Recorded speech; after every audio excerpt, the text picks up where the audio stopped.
Salut tout le monde. Salut Catherine. Salut Pablo et salut à tous. On fait un petit débrief express à la suite de la chute du gouvernement de François Bayrou hier soir. Là on enregistre... Et à la veille de la journée du 10. Ah oui, à la veille de la journée du 10, j'ai cru que tu allais me dire. Et à la veille de la nomination d'un nouveau Premier ministre. J'ai genre non, pas encore, pas trop vite. T'as raison. Et à la veille de la journée du 10. Bon, d'abord peut-être un petit point Catherine sur ce qui s'est passé hier. Parce qu'il y a quand même une chose, bon bien sûr il est tombé, bon ça tout le monde le savait, mais nous il y a une chose qui nous a particulièrement interpellés, c'est qu'il y a la moitié des LR, des députés LR, qui ont voté contre la confiance au gouvernement. Et c'est-à-dire contre les ordres, entre guillemets, du président des LR, Bruno Retailleau. Bah, tu fais... C'était quand même lui ce qu'il voulait. Oui, Retailleau, oui, parce que Wauquiez... Ah non, Wauquiez, lui, il laissait la... Oui, lui, c'est un autre délire. Mais non, mais je parle de Bruno Retailleau, enfin, qui est quand même le chef du parti, soi-disant l'homme fort, je sais pas quoi, bah, il est tellement fort qu'il n'arrive même pas à mettre d'accord ses propres députés. Non, mais moi je pense que hier on a eu la confirmation grandeur nature et visible par tous que le socle commun n'existe pas. C'est-à-dire ils sont down complètement et je pense que nous ça nous intéressait de souligner ce point parce que dans la suite qui va s'écrire à partir de maintenant, apparemment, moi ça me fait marrer parce que toutes les demi-journées, il y a une nouvelle rumeur qui court sur qui va être nommé Premier ministre. Et donc hier c'était Yaël Braun-Pivet qui tenait la corde, à 16h, à 19h c'était un autre, aujourd'hui c'est le Cornu. Enfin je veux dire, l'hypothèse socialiste n'existerait pas et n'aurait jamais été qu'un leurre. Donc quand on passe son temps là avec nos chers collègues qui sont hyper informés sur les plateaux télé, en fait ils n'arrêtent pas d'inventer une nouvelle proposition. Puis toujours avec beaucoup de certitude. Hein. Ils te disent des bruits qui courent, ils disent la rumeur. Et la rumeur elle est lancée probablement du côté de l'Élysée pour agiter le marigot. Mais en tout cas ce qu'il y a de certain c'est que pour l'instant le fait que le socle commun soit complètement détruit, tout le monde se souvient quand même que Édouard Philippe a eu des mots extrêmement désagréables à l'égard de la politique menée par Bayrou, que Gabriel Attal a commencé son discours hier d'une manière je me suis dit waouh, il a commencé par dire il faut pas croire qu'on a toujours raison. Venant d'un macronien, je me suis dit tiens, ça c'est marrant comme point de vue, c'est-à-dire c'est une autocritique et en fait c'est directement évidemment destiné à son cher président. Mais en tout cas, toujours est-il que comme précisément il pense avoir toujours raison et qu'il ne veut en aucune façon que soient remis en cause les fondamentaux de sa politique à la fois pro-business, de baisse du coût du travail, de réforme des retraites, etc. Il cherche quelqu'un encore dans son petit cercle. Qui s'est réduit. Et voilà, c'est ça qui nous intéressait. Et c'est incroyable. Là, je veux dire, tout le monde est en train de discuter sur les équations, mais là, il y a les équations, mais il n'y en a plus d'équations. Parce qu'il ne peut pas faire avec le socle commun qui est... je veux dire, il peut nommer le Cornu, il sera très content, le Cornu, de pouvoir écrire sur sa carte de visite ancien Premier ministre. Mais enfin, ça va pas durer longtemps quand même, cette histoire. Dans 3 mois, il est dehors. Donc, le Cornu... ça va pas le faire. Hier c'était Darmanin aussi. Ils étaient tous là à raconter que ça serait Darmanin. Bref, dans le cercle macronien à peine élargi, parce qu'en fait, je pense qu'il va plutôt être difficile de faire revenir les LR. Dans les autres rumeurs, il y a que tout le monde reste à son poste. Retailleau reste à l'intérieur, Darmanin reste à la justice et Dati reste à la culture. Non mais donc pourquoi avoir censuré un gouvernement si on garde les mêmes?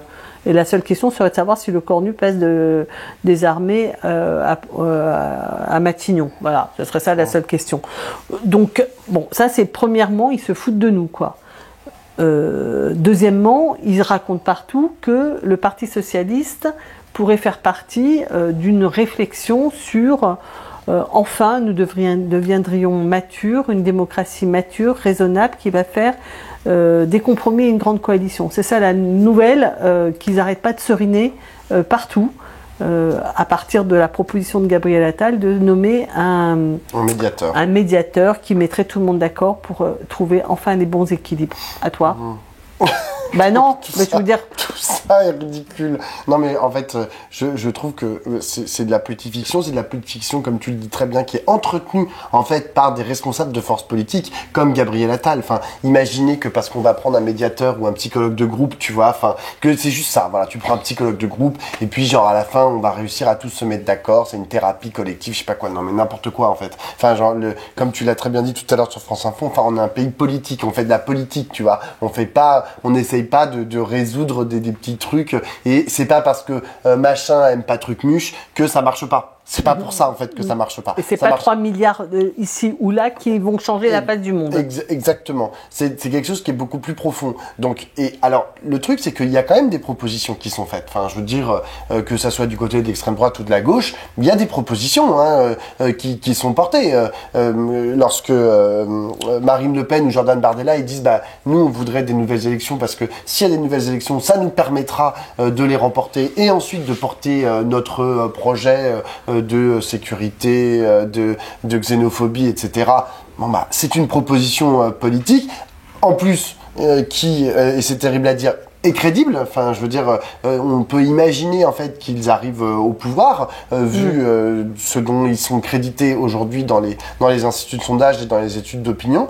Et puis à gauche, il y a une proposition aussi qui est celle de Jean-Luc Mélenchon qui dit nous on veut des élections, on veut la démission du président de la République. On a aussi toute une série en fait de paramètres qui font que qui fondent son projet sur quelque chose de gauche et pas d'extrême droite comme Marine Le Pen. Lui, il dit aussi, derrière, on imagine en fait que c'est on va l'emporter. Là, on a un peu plus de mal, en regardant les sondages d'opinion, on a un peu plus de mal à y croire, mais bon, tu me diras, la France insoumise, notamment dans les sélections présidentielles, au dernier moment, a toujours réussi à subsumer en fait ces sondages d'opinion et à les détromper. Donc peut-être c'est sur ça encore qu'il parie, mais voilà. Donc il y a ces deux propositions. Le problème c'est que ce qui est génial c'est que c'est les gens qui n'ont pas de proposition, qui comment on dit, pas morfondent mais plutôt jubilent en fait d'être dans des impasses, qui sont en train de décider de l'avenir du pays, enfin du non-avenir et de se dire tiens, est-ce que ce serait pas toi? Parce que quand tu dis parce que tu allais commencer sur les socialistes en disant oui, les socialistes, il est en train... Non, j'avais pas fini moi sur les LR. Ah ok, d'accord. Moi j'étais plutôt encore en train de penser, de réfléchir aux LR, parce que dans les choses, moi, qui me sont apparues comme dans les évolutions, le socle commun se casse la figure. Ça faisait un moment que c'était en cours, et notamment ils sont bouffés à l'intérieur par leur rivalité pour l'élection présidentielle, parce qu'ils ont quand même 3 candidats pour 3 familles, Attal, Édouard Philippe et Retailleau, qui se verraient bien comme candidats pour l'élection présidentielle et qui donc cherchent à marquer leur territoire et leur identité. Non, ce qui me semble aussi très important de relever, c'est que les députés LR qui ont voté contre la confiance, ils l'ont fait avec 2 éléments. C'est d'une part, ils sont sous la pression de leur électorat, qui ne veut pas que les LR soient macronistes et qu'ils leur feraient payer le chapeau. Mais la deuxième chose, c'est qu'ils le font aussi dans des circonscriptions qui sont des circonscriptions très à droite, et ils le font sous la pression du Rassemblement national. Ce week-end, Wauquiez a fait des déclarations tout à fait inquiétantes en disant que le danger pour la France, c'était la France insoumise, et que donc le Front républicain, en fait, ça devait être désormais de faire barrage à la France insoumise. Et il a prôné l'union des droites avec, en citant Sarah Knafo, etc.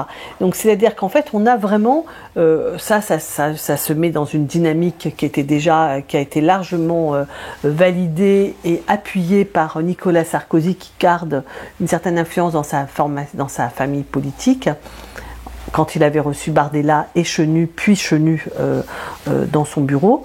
Donc en fait on a une partie des LR qui sont vraiment en train de cheminer et je dis pas qu'ils vont aller à l'extrême droite, ils vont pas forcément faire le chemin de Ciotti exactement, mais en tout cas l'alliance possible avec l'extrême droite, elle est inscrite dans le discours de Wauquiez quand vous l'écoutez. Et bon, quand on sait d'où vient Retailleau, qui lui-même, en fait, né chez les LR que depuis une douzaine d'années, en fait. Hein, depuis 2012. Ouais, donc avant, il n'était pas membre des LR, il était au Mouvement pour la France, de Philippe de Villiers. Donc lui, c'est vraiment quelqu'un de structuré, très à droite. Bon, voilà, je pense qu'on est devant un phénomène de glissement et d'installation d'une alliance possible LR extrême droite. Ce qui d'ailleurs ça rebondit dans les discours de Marine Le Pen et de Jordan Bardella qui disent s'il nous manque 10-15 députés, on saura les trouver. Bardella dit moi je ne serai Premier ministre que si j'ai une majorité absolue. Enfin non, ça ira. Enfin s'il nous manque quelques députés, on saura les trouver. Et en fait, effectivement, il va chercher chez les LR. Voilà. Et je pense que ça préfigure ce qui se voit ailleurs en Europe et dans le monde. Hein, c'est-à-dire les LR. Enfin, on voit bien que les Républicains, comme aux États-Unis, sont en train de passer avec armes et bagages du côté de l'extrême droite. Donc voilà, ça me paraît important de voir que cette séquence, elle se traduit comme ça et elle se lit comme ça dans les résultats du vote qui ont eu lieu hier. Voter contre la confiance quand on est LR, ça veut dire commencer le chemin pour aller du côté de Marine Le Pen. Donc on voulait aussi parler de ça. C'était la première chose.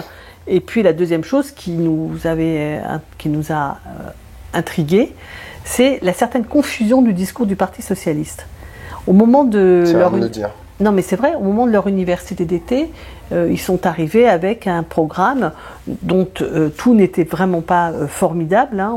Ce matin, tu as écrit dans la newsletter qu'il y avait quand même des éléments de propositions qui sont très, très, très discutables, comme par exemple donner du pouvoir d'achat en faisant baisser le coût du travail. Quoi. Donc la CSG, c'est-à-dire qu'ils continuent d'alimenter l'idée du coût du travail et que c'est ça qu'il faut faire baisser pour redonner du pouvoir d'achat.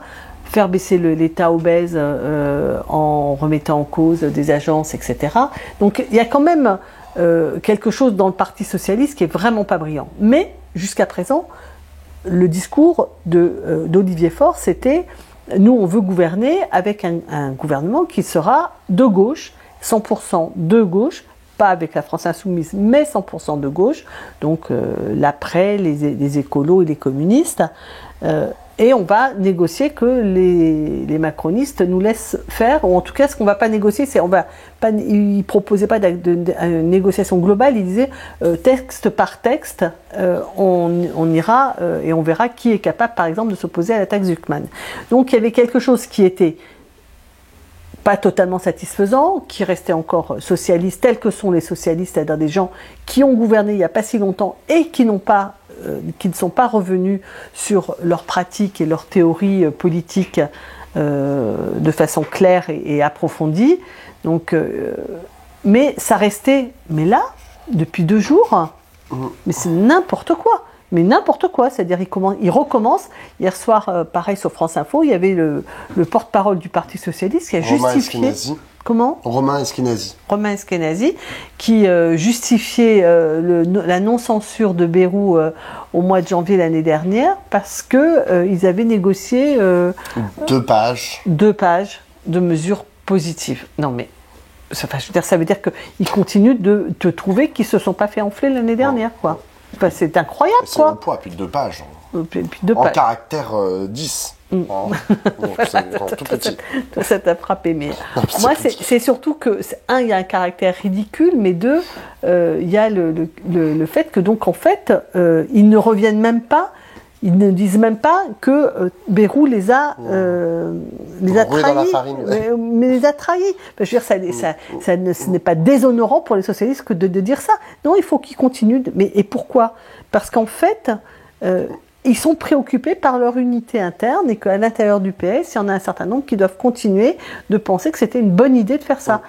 Attends, mais moi j'irais plus loin, parce que ce qu'il sous-entendait, le Romain Eskenazi, hier, quand vous débattiez tous les deux, c'est qu'il disait, mais là, potentiellement on va refaire la même chose. Oui, tout à fait. Avec éventuellement un macroniste qui serait choisi... Olivier Faure ce matin sur France Inter. Et là, t'es là genre... Et sur France Inter, il a refusé de dire qu'il censurerait un gouvernement macroniste. Ouais.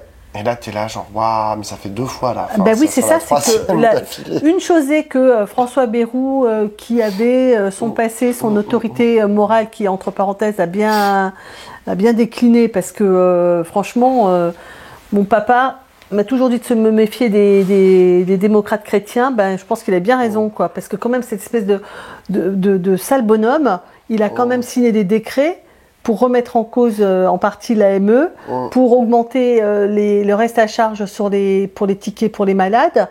Il fait ça par décret avant de partir, parce que c'est vraiment très très important de faire ça, de faire suer le burnou les gens, quoi. Enfin, c'est dégueulasse, mais vraiment, quoi. Non, bon, enfin bref. C'est dégueulasse. Et donc... Mais enfin bref, en tout cas, tu pouvais te dire, Bayrou, il avait appelé à voter pour, je sais pas quoi, pour Hollande en 2007, en 2012, pardon. En 2012. Et voilà, donc il était, il y avait une espèce de... Non mais imaginez en fait qu'ils vont repartir. Il leur avait promis l'histoire de la réforme des retraites, que la réforme des retraites, ça reviendrait à l'Assemblée nationale et que les députés auraient le dernier mot. Bah, enfin, je dirais, c'est incroyable ce qui s'est passé. Et puis là, en fait, il s'agit aussi d'une posture de la part du Parti Socialiste que de dire, bah, nous, on va obtenir des miettes. Et en fait, si on obtient 50 balles pour les femmes seules, ce sera déjà pas mal. C'est ça leur logique. Et c'est même pas il s'agit même pas de leur jeter la pierre ou pas. C'est comme ça. Et moi, je trouve que dans la période que nous vivons, vu l'instabilité politique, vu le brouillage politique dont tu parles, honnêtement, c'est pas à la hauteur. On ne peut plus, on n'en est plus à négocier les miettes. C'est-à-dire que l'extrême droite est en embuscade, elle est en passe de prendre le pouvoir. On n'est pas au moment où on va dire aux macronistes, attendez, 50 € par-ci, 50 € par-là, 3 milliards par... Non, genre c'est fini. Maintenant, en plus la séquence, on s'approche de l'élection présidentielle, hein, c'est quand même dans 1 an et demi maintenant. On s'approche de l'élection présidentielle. L'objectif, c'est de consolider une candidature à gauche pour pouvoir gagner en 2027 et pour pouvoir dès maintenant d'ailleurs offrir une perspective. L'objectif, c'est pas le budget 2026, oui, c'est important, etc. Enfin, c'est vrai, mais tout ce qu'on pourra potentiellement, tout ce que les socialistes pourraient obtenir, les quelques euros qu'ils pourraient obtenir dans le budget 2026. Honnêtement, ça fera pas la rue Michel pour faire réussir à l'emporter contre le Rassemblement national en 2027. Olivier Faure a un argument qui me rassurait plutôt, parce que je me dis, d'abord je le partage, et ensuite je le crois fondamental. Il disait, s'il y a de la confusion politique, ça sera Marine Le Pen. Parce que elle sera la seule à représenter une alternative crédible et que donc on travaillera à notre corps défendant, mais on travaillera à l'élection de Marine Le Pen. Donc je me disais, bon, c'est bien, il a compris quelque chose, quoi. Ben, en fait, c'est compris, mais pas profondément ancré, puisque en fait... Compris, mais pas intégré. Ce que je veux dire, c'est moi, je suis d'accord pour 50 € qui mettent 50 €.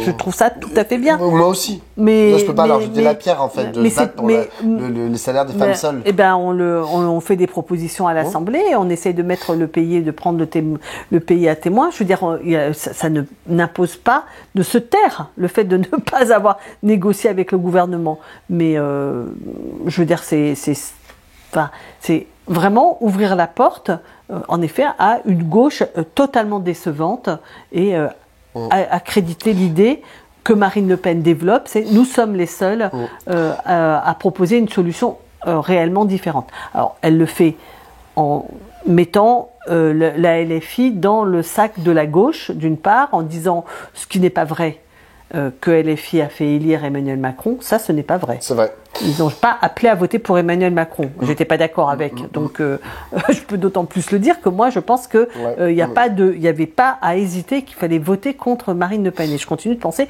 qu'il faut voter contre l'élection de l'extrême droite, empêcher l'accession de l'extrême droite au pouvoir. Donc, mais la LFI n'avait pas cette position-là.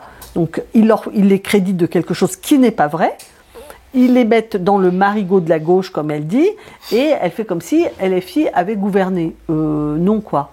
Oui, mais non, mais non. Je suis d'accord. Donc, le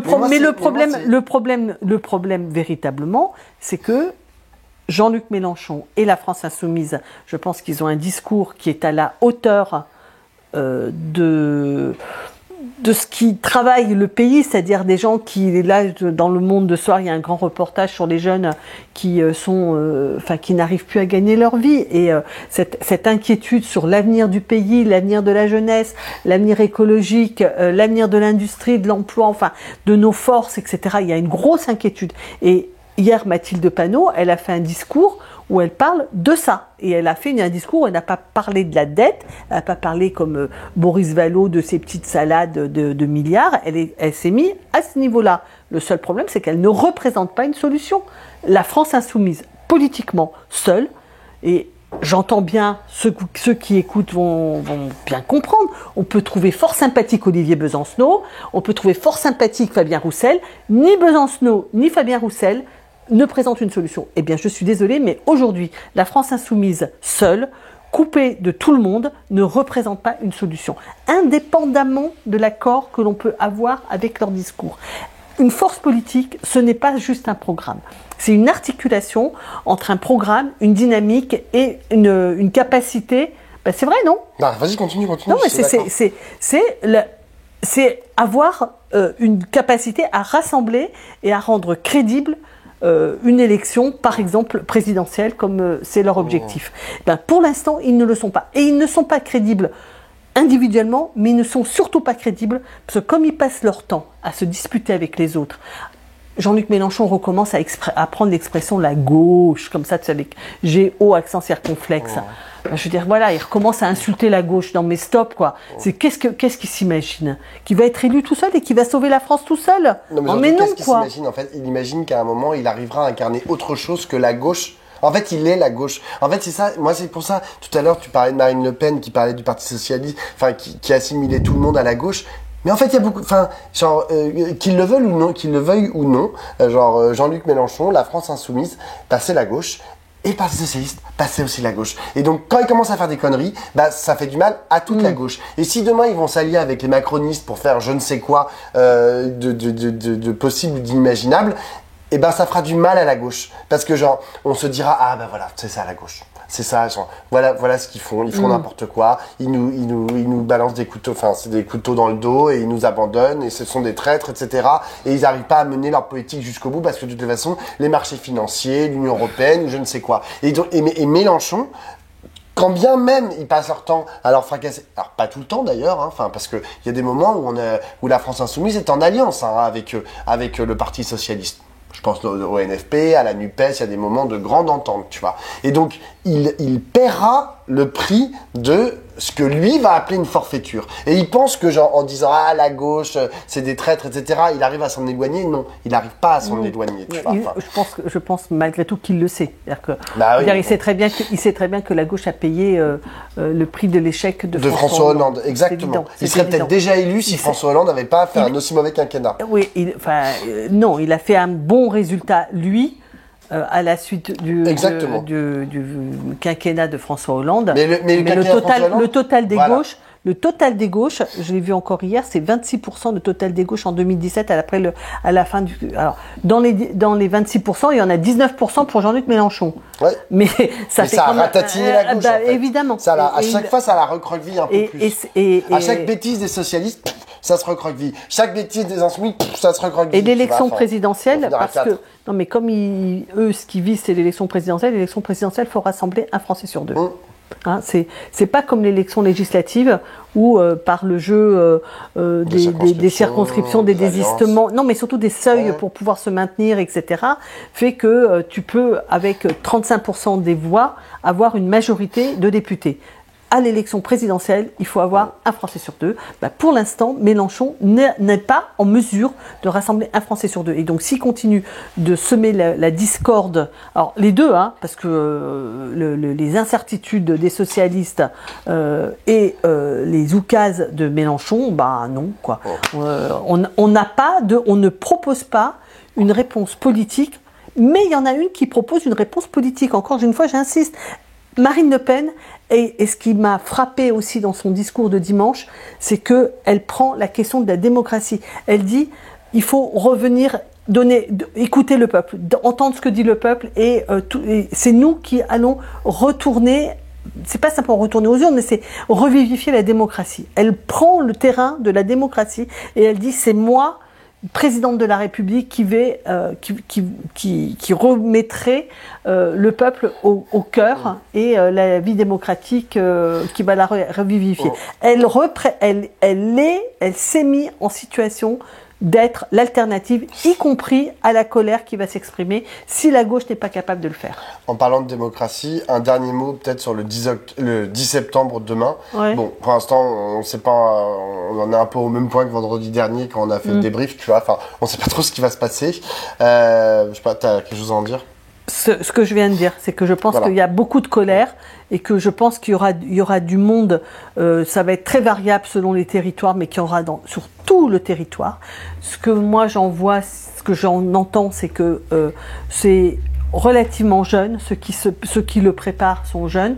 Ce ne sont pas les radicaux, comme c'est raconté sur les chaînes d'infos, ce serait l'extrême gauche, je sais pas quoi, qui aurait repris la main. Moi, ce que j'en vois et ce que j'en lis dans les reportages qui sont faits, c'est que ce sont des gens ordinaires qui en ont ras-le-bol et que donc ça peut être assez massif dans ce moment de trouble politique. Évidemment que tout ça reste très incertain sur les effets que cela peut avoir. D'ailleurs, ça fiche la trouille à tout le monde, hein. Franchement, la coalition de la colère, de la lutte sociale et du 18 et le brouillage politique qui est profond fait que les gens se demandent comment ça va sortir, comment on va s'en sortir de ce truc-là. Et donc, ça c'était le caractère populaire et assez large et assez divers. Et deux, c'est le fait que ça rentre en résonance avec une crise politique. Bon, il y avait du monde apparemment dans les pots pour les pots de départ pour François de Bayrou lundi soir. Il y avait du monde. Il y a aussi beaucoup de monde dans toutes les AG d'organisation du 10 septembre. Mais c'est pour ça que c'est très décentralisé. Enfin, je veux dire, ça se passe partout, quoi. Donc ça, plus il y aura des syndicats qui seront présents. Il y a des forces politiques organisées qui aident à faire les boucles, à faire les machins, les demandes en préfecture pour faire les manifs, etc. Et puis il y a le 18 en perspective. Tout ça fait... Et entre parenthèses, il y a aussi la fête de l'UMA ce week-end. Et la fête de l'UMA, ça fait du monde qui vient... Et toute la gauche va discuter dans les allées de la fête de l'UMA, dans les débats, dans les meetings, etc. Et ça aussi, ça va participer au bouillonnement de la gauche. Ouais, voilà. Et voilà, moi, je sais pas quelle est la séquence qui s'ouvre là. Mais si la gauche ne présente pas une solution politique, on sera battu et c'est l'extrême droite qui gagnera. Sur ce, à demain dans la rue. Probablement, j'imagine que beaucoup des gens qui nous regardent vont descendre dans la rue. Oui, dans la rue et dans tout un tas de choses. Il y aura des piquets de grève, il y aura des blocages, ce sera pas que des manifs, c'est ça que je veux dire. Ce sera pas que des manifs. Ciao. Ciao, ciao.